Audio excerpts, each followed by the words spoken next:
إن الحمد لله والصلاة والسلام على رسول الله أما بعد فأعوذ بالله من الشيطان الرجيم بسم الله الرحمن الرحيم لم نكن من المصلين ولم نكن نطعم المسكين صدق الله العظيم اللهم صل على محمد وعلى آل محمد كما صليت على إبراهيم وعلى آل إبراهيم إنك حميد مجيد اللهم بارك على محمد وعلى آل محمد كما باركت على إبراهيم وعلى آل إبراهيم إنك حميد مجيد۔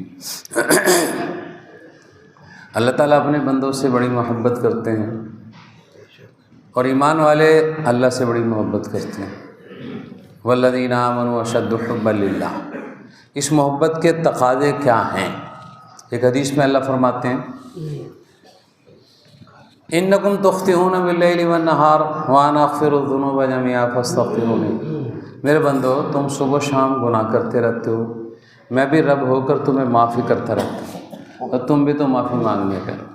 یعنی اللہ محبت کا اظہار کر رہے ہیں میں تمہیں معاف کرتا رہتا ہوں، تمہارے بھی ذمہ تو ہے تم بھی معافی مانگ لیا کرو۔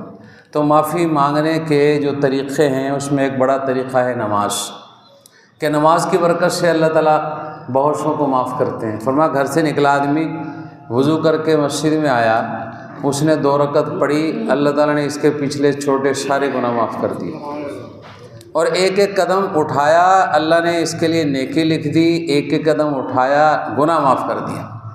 یہ نماز کی برکات ہے۔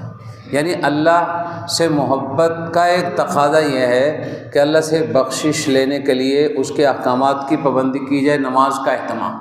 فرمایا ایک روایت میں جس نے 5 وقت کی نماز کا اہتمام کیا میں اپنی ذمہ داری سے اللہ فرما رہے اس کو جنت میں داخل کروں گا، اور جس کا اہتمام نہیں کرے گا کوئی ذمہ داری نہیں۔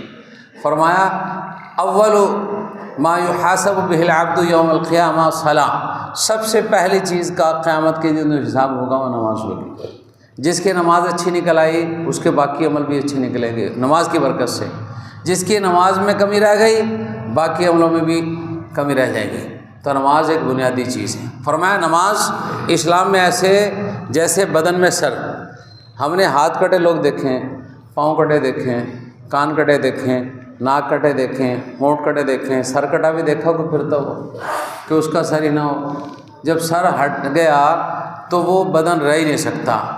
نماز اسلام سے نکل گئی اسلام رہ ہی نہیں سکتا۔ یہ سمجھایا ہے کہ نماز اسلام میں ایسے جیسے بدن میں سر، باقی کوئی عمل اس میں کوئی کمی رہ گئی ہم کہیں گے اسلام برقرار، نماز نکل گئی اسلام برقرار۔ نماز جہنمی جہنم میں چلے جائیں گے، داروغہ پوچھے گا جیسے دنیا کی جیل میں جائے نا تو وہ جو نگران ہوتا ہے وہ پوچھتا ہے بھائی تم نے کیا جرم کیا ہے، ایسے ہی جہنمیوں سے پوچھا جائے گا، وہ کہیں گے ہم نے یہ جرم کیا ہم نماز نہیں پڑھتے تھے۔ پہلا جواب قرآن نے نقل کیا کہ پہلا یہ جواب دیں گے ہم نماز نہیں پڑھتے تھے، نماز ضائع کر دیتے تھے۔ تو نماز بھائی بڑی قیمتی چیز ہے۔ نماز کی جو برکات ہیں، گناہوں کی بخشش الگ، دنیا میں رزق کی برکت کے حصول کا بڑا ذریعہ نماز ہے۔ اللہ تعالیٰ نے اس کی اتنی برکات رکھی ہے۔ تو نماز کا اہتمام جو رمضان کی برکت سے، یہ بھی اللہ کی رحمت ہے، نماز کا اہتمام شروع ہو گیا، نماز کی عادت بنی۔ ایک عزم جب کر لیں گے نا، فَإِذَا عَزَمْتَ فَتَوَكَّلْ عَلَى اللَّهِ، عزم آپ کریں اللہ پر بھروسہ کرتے ہوئے جب کریں گے اللہ کافی ہو جائے گا۔ آدمی جب عزم ارادہ کرتا ہے تو آدمی کے سامنے پہاڑ بھی نہیں ٹھہر سکتا، یہ پہاڑ کو بھی کیا ہے توڑ کر راستہ بنا لیتا ہے۔ عزم اب پکا ہونا چاہیے، مومن کا عزم اتنا قوی ہے، تو اس کا عزم ارادہ پکا ہونا چاہیے کہ ہم نے اب ساری زندگی انشاءاللہ موت تک نمازوں کا اہتمام کرنا ہے، ایک نماز بھی ہم نہیں چھوڑیں گے، نہ سفر کے اندر، نہ شادی کے اندر، نہ بارش کے اندر، نہ بیماری کے اندر۔ نماز کی قضا کرنے کی اجازت کسی صورت پہ نہیں۔ ہاں مجبوری کیا ہوئی، اللہ کے نبی صلی اللہ علیہ وسلم ایک غزوہ کے اندر کافروں نے مہلت نہیں دی، 4 نمازیں رہ گئیں، مہلت نہیں دی، نماز پڑھ سکیں، وضو کر سکیں، نماز پڑھ سکیں، مسلسل جنگ رہی۔ اس میں اللہ کے نبی صلی اللہ علیہ وسلم نے بڑی بددعائیں کی کافروں کے لیے کہ ہماری نمازیں چھڑوا دی، پھر اس کو قضا کیا اور پیغام دے دیا قیامت تک کے لیے جو نمازیں رہ جائیں گی زندگی کی ان کی قضا کرنی ہے، وہ ذمہ ہے ہمارے۔ صحابہ سے قضا کروائی، یہ نہیں کچھ لوگوں کو پتہ نہیں کہاں سے غلطی لگ گئی، بولا پچھلی نمازیں معاف ہو گئیں بس توبہ کر لو۔ اللہ کے نبی تو یہ فرمایا سنت تو یہ ہو، وہ کہیں پچھلی نمازیں قضا کر لو۔ وہ ہمارے ذمے جو نمازیں بالغ ہونے کے بعد لگیں ان کی قضا کرنا لازمی ہے، اس کی ترتیب بھی سوچیں، علماء سے مشورہ کریں میں کیسے کروں۔ بہرحال نماز اس کا اہتمام، نہ بیماری میں معاف، ہاں اتنا ہوا کہ کھڑے ہو کر نماز پڑھنے کی طاقت نہیں، بیٹھ کر پڑھ لو، لیکن یہ بھی ہر ایک خود نہ فیصلہ کر لے کہ بھئی طاقت کسے کہتے ہیں، یہ بھی مشورہ کر لیا جائے علماء کرام سے۔ بیٹھ کے نہیں طاقت، لیٹ کے پڑھ لو، یہ بھی مشورہ کرنے کی ضرورت ہے کہ کس حالت میں لیٹ کر پڑھنی، پھر کیسے پڑھنی۔ تو بہرحال سفر میں مشقت ہے اور 2 پڑھ لو، 4 نمازیں سنتیں چھوڑو، 2 فرض پڑھو، ظہر عصر عشاء، مغرب تو ہیں 3، وہ 1.5 نہیں ہو سکتے آدھے، اور فجر 2، 1 رکعت کا کوئی تصور نہیں، 1 رکعت کا تصور ہوتا تو فجر میں ہو جاتا، وہ 1 رکعت پڑھ لو، اس لیے 1 رکعت ہوتی کوئی نہیں، تو ہے کم از کم 2 رکعت ہیں، اس لیے فجر کی 2 ہی رہیں گی۔ تو بہرحال نمازوں کا اہتمام، اس کی برکات کیا ہے؟ فرمایا آدمی گھر سے نکلا مسجد کی طرف آیا وضو کر کے، اس کو پتہ کتنا اجر ملتا ہے؟ جیسے احرام باندھ کر حج کو جا رہا ہے، یہ ایسا ہے، اللہ کے گھر میں آ رہا ہے احرام، اور چاشت کے نہیں نکلا، فرمایا ایسا جیسا احرام باندھ کے عمرے کے لیے جا رہا ہے، چاشت کے لیے نکلا احرام باندھ کے۔ کتنے فضائل نماز کی یہ فرما دیے۔ جو مسجد میں آتا ہے ظاہر بات ہے نماز کے لیے آئے گا، ساتھ دوسرے کام بھی کچھ کر لے، نیکی کی دعوت بھی دے دے،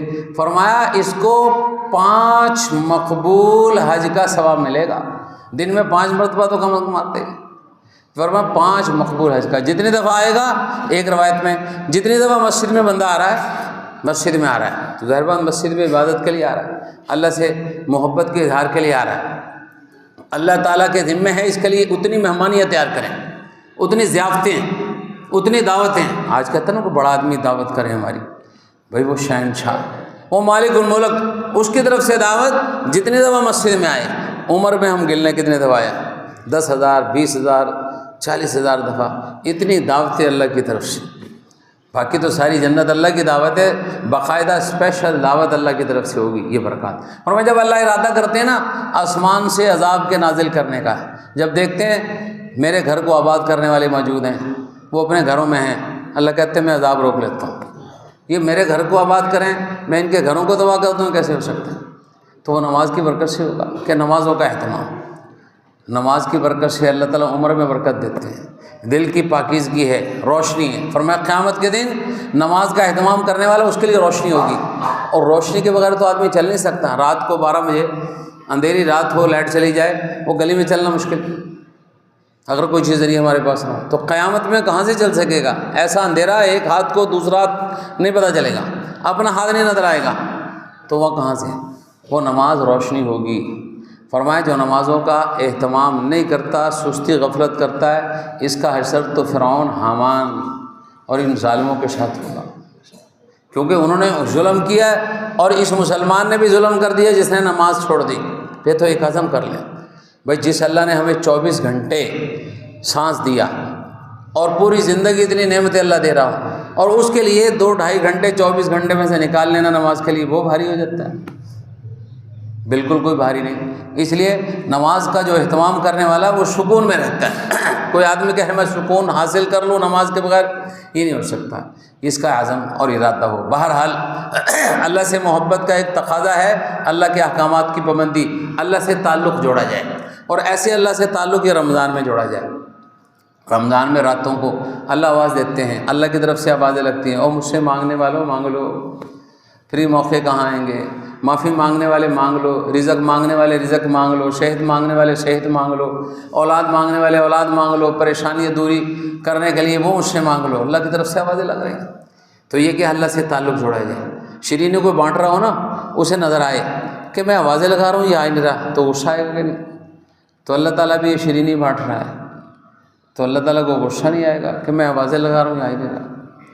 تو ایسے اہتمام۔ اور کیا ہے آخری عشرہ شروع ہونے والا، اللہ کے نبی صلی اللہ علیہ وسلم آخری عشرہ میں خود بھی اہتمام سے جاگتے تھے، گھر والوں کو بھی جگاتے تھے، گھر والوں کو بھی اہتمام کرواتے تھے۔ یہ قیمتی راتیں آ رہی ہیں، قیمتی دن آ رہے ہیں، تو اس میں ایک افضل طریقہ اللہ سے تعلق جوڑنے کا، اللہ سے محبت کا اظہار کا کیا ہے؟ اعتکاف ہے۔ فرمایا جو آخری عشرے کا اعتکاف کرتا ہے 2 مقبول حج 2 مقبول عمروں کا ثواب پاتا ہے۔ حضرت عبداللہ بن عباس رضی اللہ عنہ سے منقول ہے، وہ ایک مرتبہ نفلی اعتکاف انہوں نے کیا ہوا تھا۔ کوئی صاحب آئے، پریشان تھے، پوچھا کیا مسئلہ؟ کہا کہ میری پریشانی۔ کہا کہ اچھا چلو میں تمہارے ساتھ چلتا ہوں، تمہاری حاجت چلو پوری ہو جائے میرے ساتھ چلنے میں۔ تو فرمایا جب کسی مسلمان کی حاجت کے لیے کوئی آدمی ساتھ چلتا ہے، اس کی حاجت پوری ہو جائے، اس کی ضرورت پوری ہو جائے، میرے 2 قدم لگ جائیں گے۔ فرمایا اللہ تعالیٰ اس کو 10 سال کے نفلی اعتکاف کا اجر دیتے ہیں۔ یہ مسلمان اتنا قیمتی ہے۔